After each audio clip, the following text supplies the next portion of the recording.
why should people lean into this book? Why should people go and buy it? What is it that you're trying to change in the world? Great question. So, what the premise of this book, basically, why it's called The Stallion Mind, is that your mind is your greatest asset. So, we've had, I'm not a horsey person, but we have had this relationship with horses. Look at this beautiful horse on the front of this book. The reason I use a stallion is it's because already there in our consciousness of this relationship with horses and how powerfully they've traveled through every kind of landscape with us as humans over the decades. That is the same relationship that we can have with our own mind. It is our greatest asset and our greatest ally that could take us in unimaginable places, or it can dig in its heels, get in our way, spook unexpectedly, and just rear up in panic and fear, just like a horse can do. So the complete kind of epiphany came to me watching my own daughter riding a horse and realizing if you can be the calm and confident rider of a horse, it will do exactly what you want it to do and it will take you into incredible places. But if you don't know how to lead it, the horse is always going to be stronger than you and it will get in your way. And it's the same with our amazing mind. So a lot of people come to me saying, "What's wrong with me? My mind's like controlling me." Well, yeah, it will, unless you understand what it's actually trying to protect you from and what it's doing and why. Yeah, I know you've got a massive passion, like I have, for working with high performing leaders and professionals. And often we wear these masks, right? So we try and contain the horse, so to speak. We try and, wrap it down. And yeah. But eventually the strength of that stallion will break through, right? That's why you have to Exactly. And keep that's what changing your exactly. tack and all the Yeah, rest of it, and changing your bridles and all the rest of it, because it's a exactly. powerful animal, which is what the mind is. Yes. And do you find though, and it's part of this book to really help people step into that vulnerability of they may be a leader professionally, but are they leading their own life? And is the book around how when you understand self-leadership, you become a better leader out in the world? Is that a lot around Exactly. I purpose? mean, it literally says on the front, it is all about self-leadership. So take the reins of self-leadership and lasting success. You know, what that actually means. And like you say, it doesn't mean sort of having wearing that mask, or as I put it, more like stuck in an invisible sort of cage, that of safety. How can you actually authentically break free from that and feel like you're taking the reins and the leadership of your own life and whatever that authentic success means? And within the book as well, it's not just a sort of self-help book. It's like it's a step-by-step guide. So it's 5 chapters, 5 aspects that spell the word break, funnily enough. It's break free, but it's also tuning into that. We break in a horse, which I know, none of us may have actually done that ourselves, but we remember, and that actually means building trust and Mm. building powerful connection. It doesn't mean leading ourselves through fear and I'm so stupid, I'm not good enough. None of that. If you try to lead a horse with fear, it's not going to have any trust in you. So it's the BREAK, and it stands for 5 key steps on the journey of breaking in and like being able to trust your own mind and lead it in the most powerful way. It's reminding me actually. I'm obviously ex-military, ex-cavalry, and I had a good friend of mine who Not that. was in the Blues and Royals. And I remember going down watching them when they were doing their training. And for those who don't know, when the Blues and Royals do their training, one of the things they have to do is to jump over a wall whilst saluting at the same time. It's part of what you have to do. Now, when you think about that, that's quite scary. But I think the metaphor here is that often we believe that you're leading a horse with the reins, you're controlling the horse with the reins, when Mm, actually you you know, control the horse through your legs, through your yeah, presence, through your sure. balance. Yeah. And so if we use kind of that as a metaphor, how does the book lean into the perception of we think this is what leadership is, we think this is what therapy is, we think what the mind is, but actually how do you reframe that within the book to help people look at it maybe from a different angle? Well, one of the first things I mentioned is that, if success and happiness was in anything like, your accolades on your LinkedIn profile or the balance in your bank account or the title that you've got, like none of my clients would come to me because they've usually got all of those things that they think at the sort of surface level. So yeah, that's a bit what it looks like from the outside. Yeah, I'm doing all the right stuff. So yeah, success and happiness is a nervous system thing, Mm. and that's that core. It's like the core of the body and the core of ourselves. It's a feeling that, because we can't control the journey ahead. I mean, in the final chapter, which is the K chapter, is keep riding into uncharted territory. So I've explored all of the other aspects, and then it's kind of like, well, what do you do now? And that's really about, how do you sort of stay settled in the saddle, in this metaphor, keeping your feet balanced in the stirrups. If anyone has ever ridden a horse, they say heels down. They Yeah. say, it's all about the balance in the saddle. And that's that internal sort of calm communication, commitment. Again, is what I say. That's what a rider will have. Calm yourself first as the rider before you go anywhere near the horse. Otherwise, the horse just responds.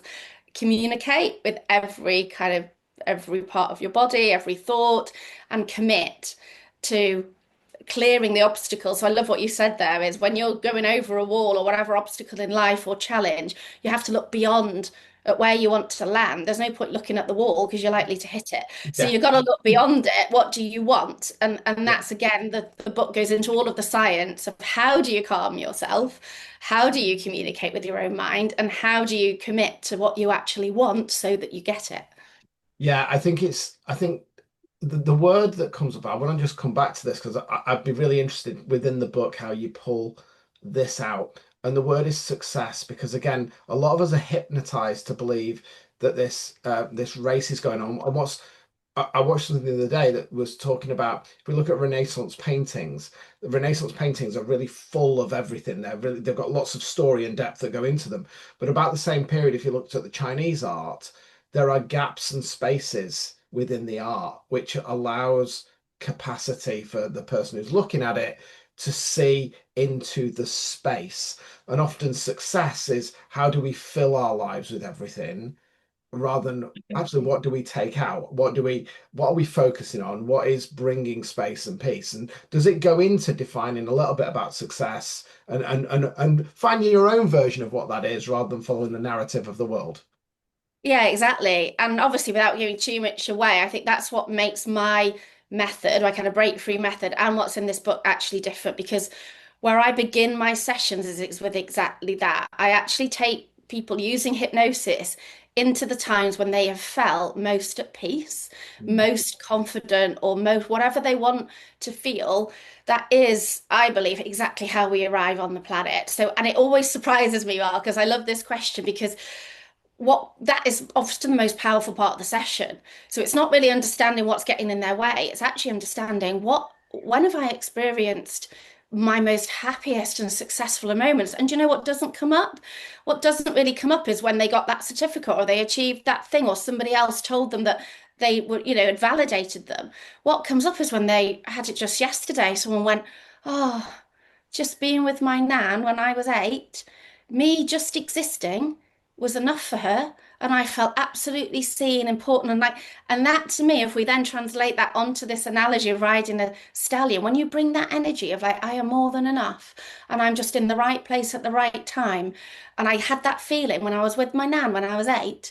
That's the way to then be able to see, like you said, it's like it's almost like, yeah, you wake up and you can go, I can see all of this success everywhere. Like I can connect with these people, that the colleagues that are right for me, or the family. Like I'm just this new appreciation that success is already everywhere once you choose to see it. There's like magic in every day once you choose to see it. And like your nan knew that, Mm. saw Yeah. it in you, and then you suddenly kind of go, oh, now I want to show up like that. Yeah. Wow.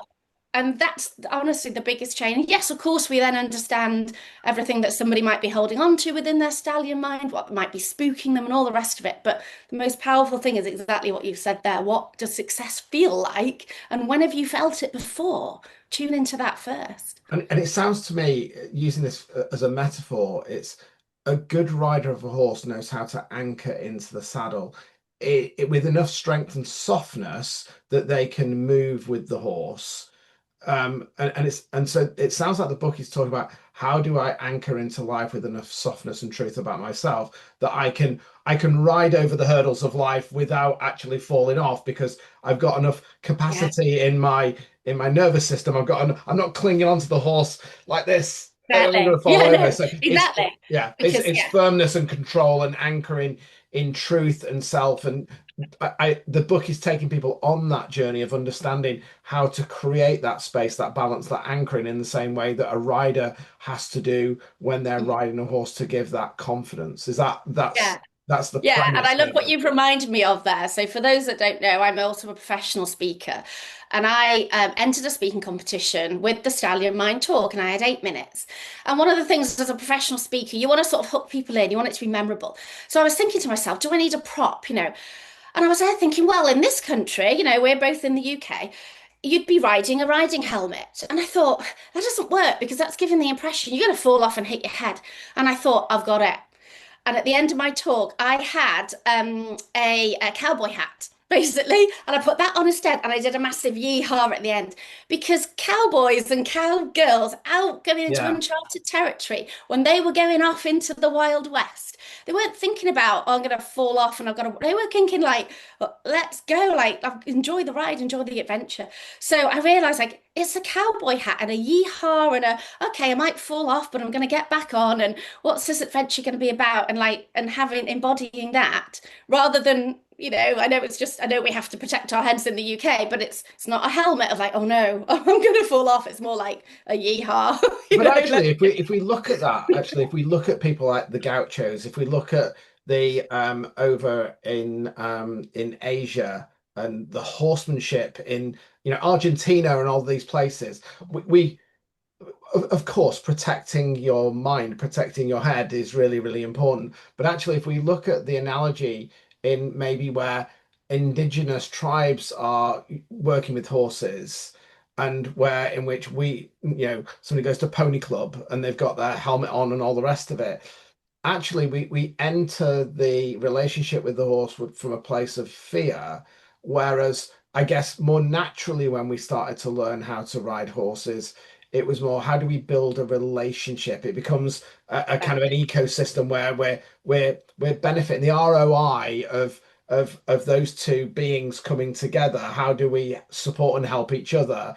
And I exactly. guess again that's what you're doing with this book, isn't it? Is it Yeah, how I'm can really we saying exactly that. I mean, I always say we make our decisions just based on two things fundamentally, like love or fear.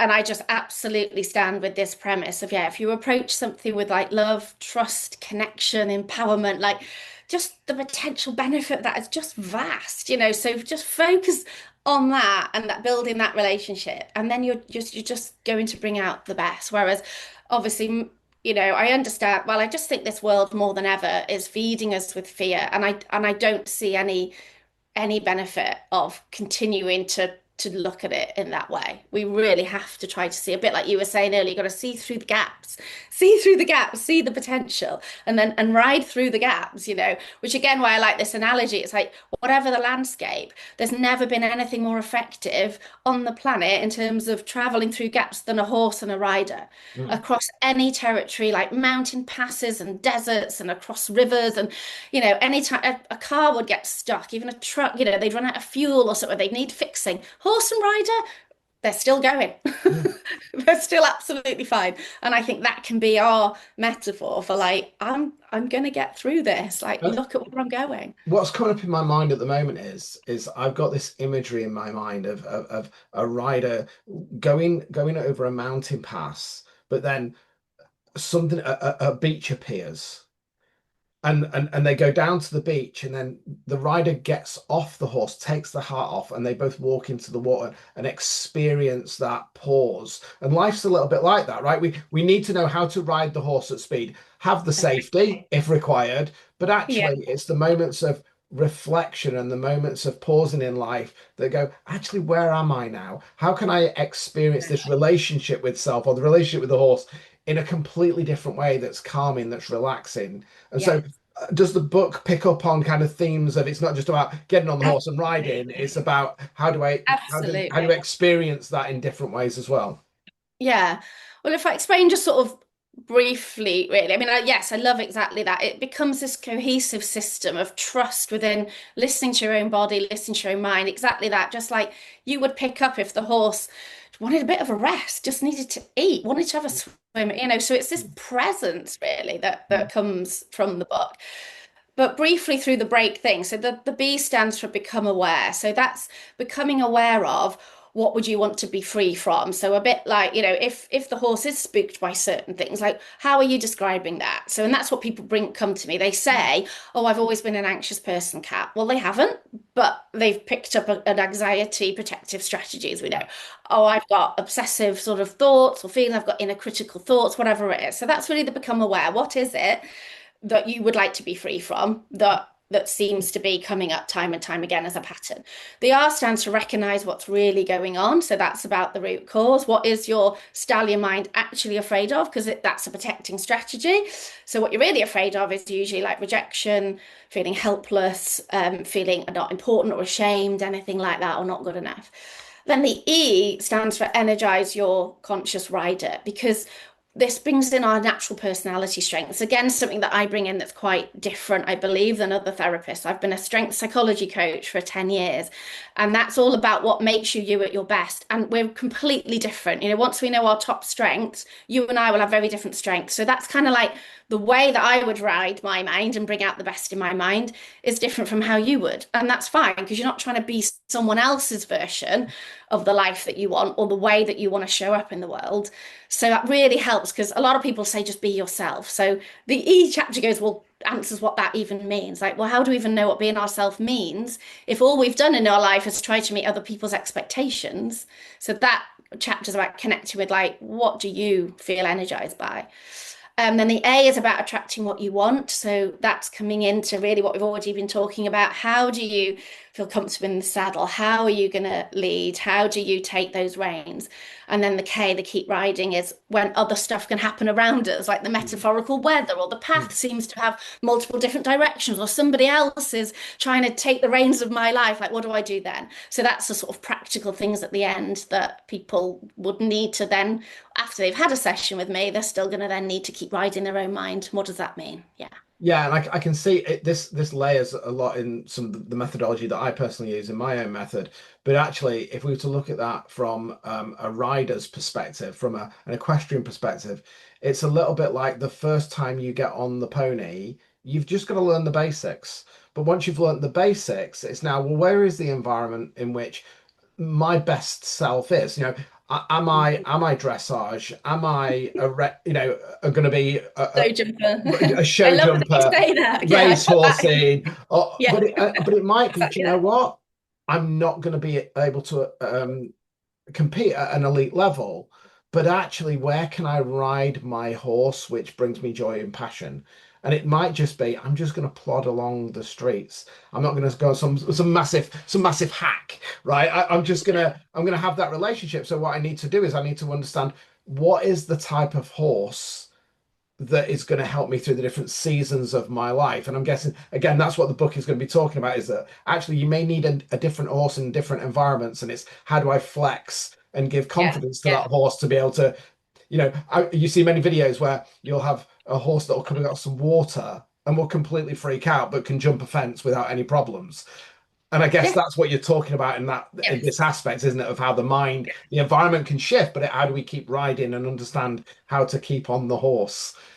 Yes, exactly. And one of the funny things that came to mind, a bit like what's coming to my mind then, is like horses for courses, right? We've got that phrase. So there's a lot of natural terminology now that I'm tuning into the horse terminology, like don't look a gift horse in the mouth, or well, get back in the saddle, or don't fail in the final furlong, or Yeah. I've dropped off the wagon. There's all these kind of horsey phrases that are actually can be really useful once we think, where did they come from and what do they mean? So yeah, horses for courses is definitely like find your flow, find the place that you can feel most comfortable, and then you're going to do your best work and you're going to make the best difference and you're going to feel the most successful. So yeah, if you don't need to be trying to be someone else's, like I've already said, version of success. Once you find the way that you want to ride and the place you want to ride, that's that state of flow. Yeah, and I think if we go back to the riding hat analogy, I think what we're also saying here is that nature can tell us a lot.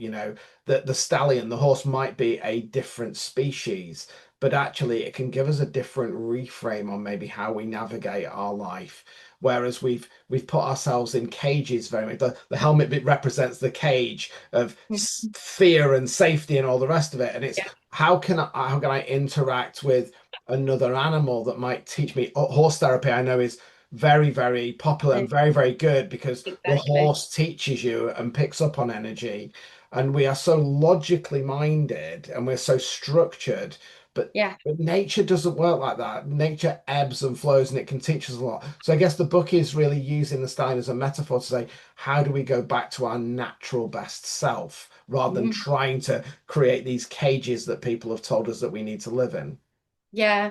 And I'm really looking forward to people's feedback on that because I haven't, because I didn't want to go too much, I guess, into the whole metaphor or expect people to know about horses. But it would be lovely to get that feedback of like, yeah, Kat, that's made me think that actually I'm happily more like a, I don't know, a Welsh pony or I'm actually feeling more like a Shire horse. I haven't really, but I think that's the kind of feedback I'm probably going to get. Like that's what they've taken from it. That's what, because I've kept it relatively simple and straightforward. But I do think people are going to, if this goes as big as I'd love it to go, like, you know what, Kat, I've got back into horse riding because it brings that presence, Yeah, to actually practically do it or to do equine therapy because it really is about as we connect with our animal self, really, which our subconscious nervous system is just all about safety. It's that animal part of us that's just wired to keep us safe. How about we take that out into the world and, yeah, connect more with actually with horses or animals yeah, or nature?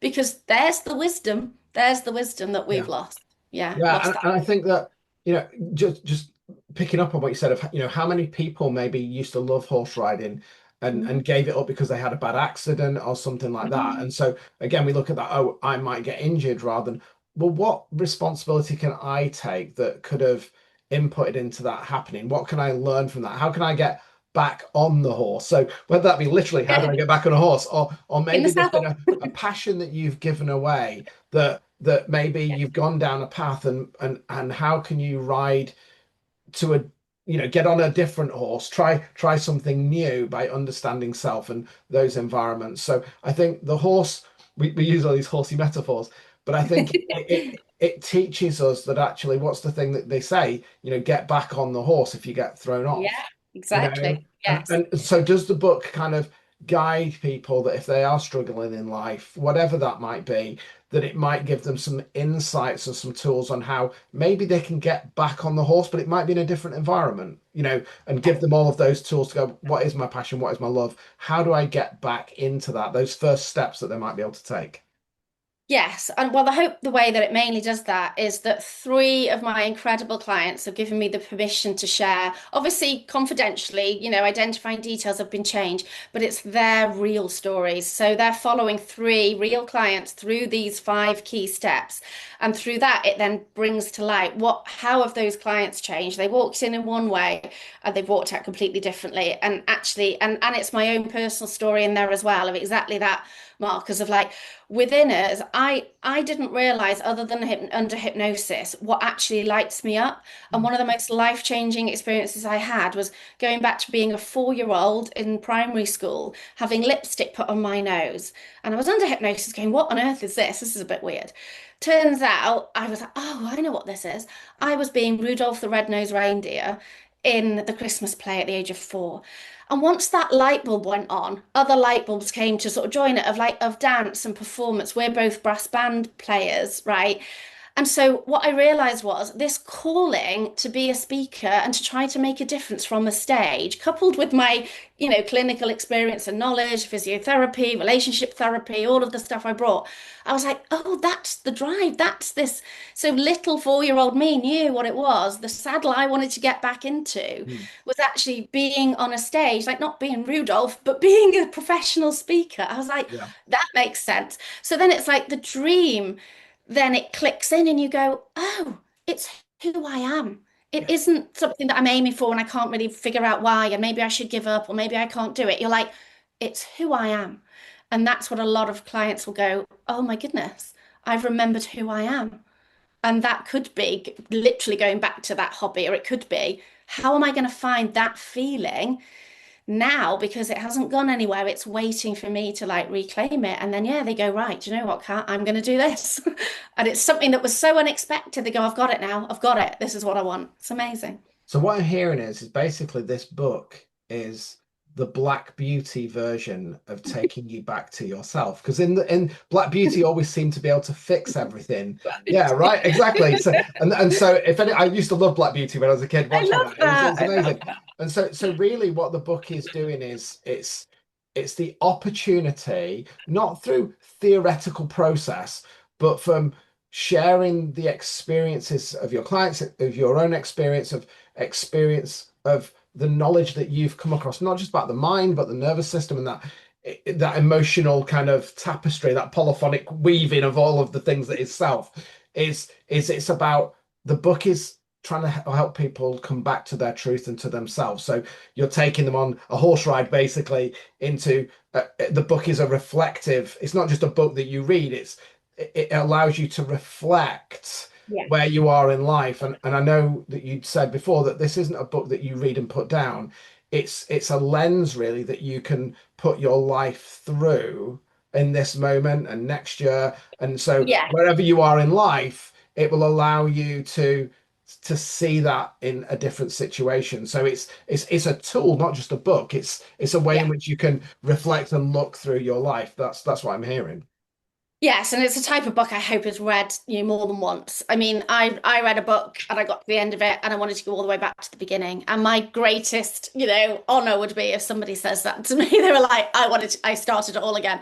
Because at the end of each chapter are reflective questions and journaling prompts that, might come up for you more at different times. You might need to return to those. And for readers of the book, at the end of each chapter, there's a QR code to an extra resource that's on my website for people who want to, again, maybe return to that or do it all straight away, however they feel. So 5 key resources, again, to augment like each of the messages in the 5 key stages. And so, what is your wish and your desire? Besides, you want people to go and buy the book, of course, that makes sense. But if if you were to look at the mission of the book, how do you want this book to change the world through each individual that reads it? Gosh, I love the word mission because I didn't really realize what this mission was really about until it kept coming to me sort of time and time again and wasn't going away. So the real mission is I get many clients coming to me that entered into whatever profession it might be for the right reasons. They are incredibly skilled, capable, professional, like heart-led, people. But the world, these fears that we've talked about, these obstacles, these other people trying to ride in certain ways can really just make them feel like I'm outcast. So I will get a lot of incredible professionals or caring people saying, maybe I'm just out. So my dream and my mission is to help people to stay in the places that they want to make the most difference, but to stay there like authentically and just without the burnout, without the anxiety, without the fear and to feel enough and to like sort of just be shining with this capacity to then be able to lead others. Because if we can tune in to a bit like that little 4-year-old me standing on that stage, just feeling like that's the quality that I bring as a speaker. It's like it's not about me, it's about if I can stand here and feel enough, I'm helping those in the audience and the readers of this book and everyone I work with to feel enough. And then the difference that you can then go on and make in the world, going back into. So one of the true stories in here that I'm so proud of is a teacher that stayed in teaching and she is now speaking on national stages about the methods that she uses to bring out the best in pupils that have been basically, ruled out and gone. She got sevens, which are A's, in the kids that were in the bottom sets. And I'm like, to keep a teacher like that in teaching, I would do that all day, every day. I always feel emotional telling a story. I'm like, that's the mission. And so what I'm hearing there is that it's not just a book, it's an opportunity for the reader to leave legacy. Because we know this, that when we transform ourselves, when we can gain new understanding of self, we have the ability to pass that on to our children. We have the ability to pass that on to the world. And equally, if we don't do that work, the traumas, the things that we've not dealt with, we will inevitably pass that down. And that's where I guess this links back to the horse, is that if you do not know how to interact with that horse and make the horse feel safe and ride, the horse won't work for you. And so Exactly. what You you'll won't get get the is best out of it. you'll get a lineage of horses that are skittish, that are nervous. And so really, I guess the book is an opportunity for people to take that first step that first easy step to sit on the horse, not even ride it, but to sit on the horse and to feel what it might feel like to have the wind blowing through your hair and saying Yahoo with your cowboy hat on. And I guess that's I can say this from my own perspective that my transformation started with one book. It was a Yeah. book that changed my life. And so I Yeah. guess what you're saying is that this book could save somebody's life. It could change somebody's life. That's And the aim. that's it's not to be egotistical, it's because you know that yourself that a book, an insight, a reflection, the ability to just look at life through a different lens can take you on a completely different journey that you've never been on. And I guess that's what you're saying the mission of the book is that actually Absolutely. the book isn't You're right. about I've me. read Yeah. books like that, and because again, that moment of recognition of going, I want to be somebody that's written a book like that. So that's absolutely the aim, and that would be my deepest honor. It's not about the book; it's about what it could do for somebody. Absolutely.